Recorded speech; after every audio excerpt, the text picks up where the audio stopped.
Welcome to the real, the free. It's authentically Amy, come talk with me. Love, sex, truth, no shame inside. We're getting deep, and it feels so right.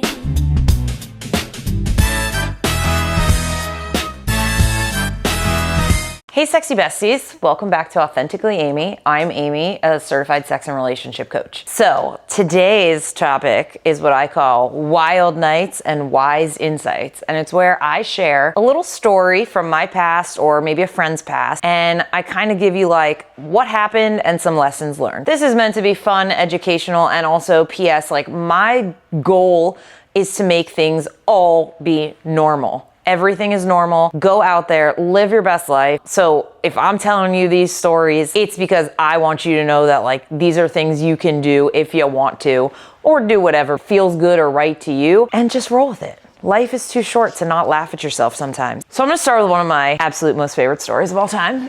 Settle in for story time. So there was a time I had a partner, and we were at a hotel, and when you have a hotel room on the beach, you must get a balcony. I mean, it's not imperative, but like it's the best. So had a hotel room with a balcony overlooking the beach. And of course, like if you have a balcony, you have to do the right thing, which is have sex on the balcony. Like everyone knows that. So we decided to do that one night and it was great. Lots of fun. A little point of, something I've talked about a lot is that 80% of women do not experience orgasm from penetration alone, right? We've talked about this before. A lot of people, 80% of women, require some sort of clitoral stimulation. So enter Vibrator, the most useful tool on the planet for clitoral stimulation. So we're on this balcony using, whatever, doing the things. There's a chair, there's a person sitting on the chair, and there's me on that person's lap of the chair, doing the things, using the vibrator.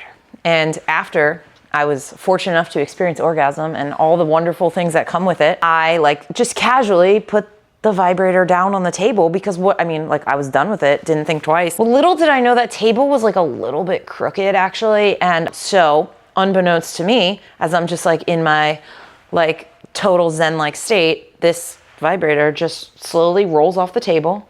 And it's like whenever something like this happens, I feel like you're watching it in slow motion. Like you see it happening, but you're like powerless to do anything. So then it just rolls off the table, rolls onto like the balcony floor.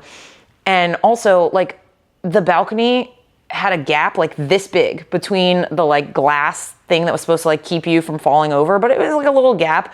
And this thing just literally rolls off the table, rolls through the balcony, and just rolls right down off the balcony. Now, mind you, this room was on the 17th floor, okay? Now, a normal person probably would have just been like, you know what? I can get another one. They sell these on Amazon, and they do. And I can tell you the brand and everything because it's a trusted friend. A normal person, that's how they would have handled the situation, but no. Not me. So what do? Nothing immediately. But I'm looking I'm like, let's go downstairs and look. So put all the clothes back on, go downstairs, start looking around everywhere, can't find it. I'm like, this is so weird. I'm like, it's gotta be somewhere, right? Like, and below the room was like a restaurant or whatever, like, like an outdoor dining and like a pool. So I'm walking around the pool deck and the restaurant looking for this thing and, just kind of casually asking if anyone had seen anything happen. I don't know.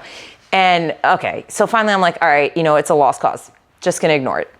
But I'm like, you know what? Just in case. Then I ignore it. It was like late at night. So I'm like, whatever. The next morning, I happen to go out on the balcony, like enjoy my coffee, and I look down and I see it. And it's like, it's fallen kind of on like the roof of the restaurant. Like there's like an overhang and it's just like on the overhang of this restaurant. So I'm like, okay, I see it. I know it's there. So I go down to the front desk. It's such a crazy story. And I say to the front desk lady, she's like, what can I help you with today? And I'm like, oh, well, everything's great.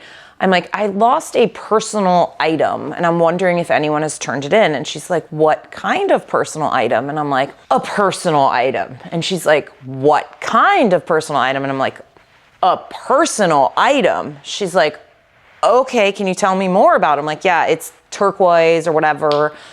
It vibrates. She's like, oh, okay. So she's like, we'll let you know if we find anything. I'm like, great. She's like, what room are you in? I'm like, 1785, whatever it was. Okay, go about my business. A couple hours later, there's a voicemail on the machine. Like we'd gone out and done something. Come back, there's a voicemail. And the voicemail is like, hello, Ms. So-and-so, we have found your personal item. You can pick it up at the front desk. Now, I still had an opportunity to back out of this, right? Like, I did not have to continue with this situation. I still could have just gone and bought a new one, but no. I was like, great, they found it. Went down to the front desk and I was like, hi, I'm here to claim my personal item. And they're like, what room? I'm like, 1785, whatever it was. They're like, okay, we'll be right back. She like goes to the back, they come back. This thing is wrapped.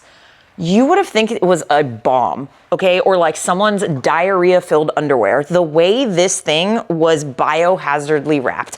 It was in a plastic bag, like 3 times wrapped in a plastic bag. Then it was in like a bubble wrap mailer. Like it already fell 17 stories. Like what are we protecting it from at this point? Bubble wrap? Anyway, so I get through all of that stuff somehow, some way.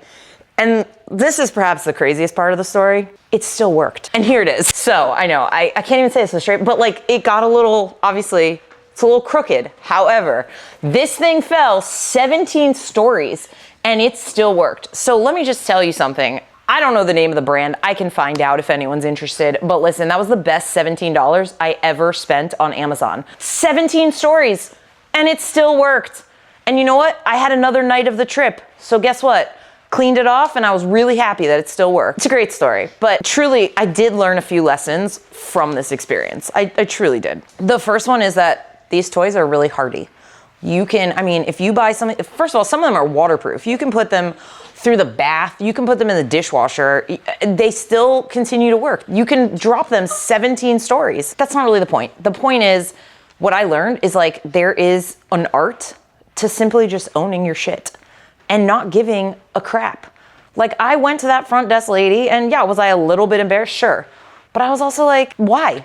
Like she doesn't have one, like everyone else in work, you know, like no, they've never seen one before. And you know what? Like again, it still worked. So it was worth it in the end to go make the report. So there's something about just owning your sexuality, owning your pleasure that is so powerful. And like once you do something like that once, you just have the confidence to keep owning it. Yeah, listen, it wasn't about the money. It was just about being unapologetic for all of that, you know, for everything that had happened. So yeah, so what can I tell you to take away from that is just simply like, just own it, whatever it is. Whether it's a cheap vibrator that you drop 17 stories or something else that makes you happy, gives you pleasure, maybe it's a kink, whatever it is, just own it. Feel it, live it, be your truth. Yeah, sometimes you get a really good story out of it. So if you like this content, don't forget, like, follow, subscribe, do all the things, and I'll see you next time, sexy besties.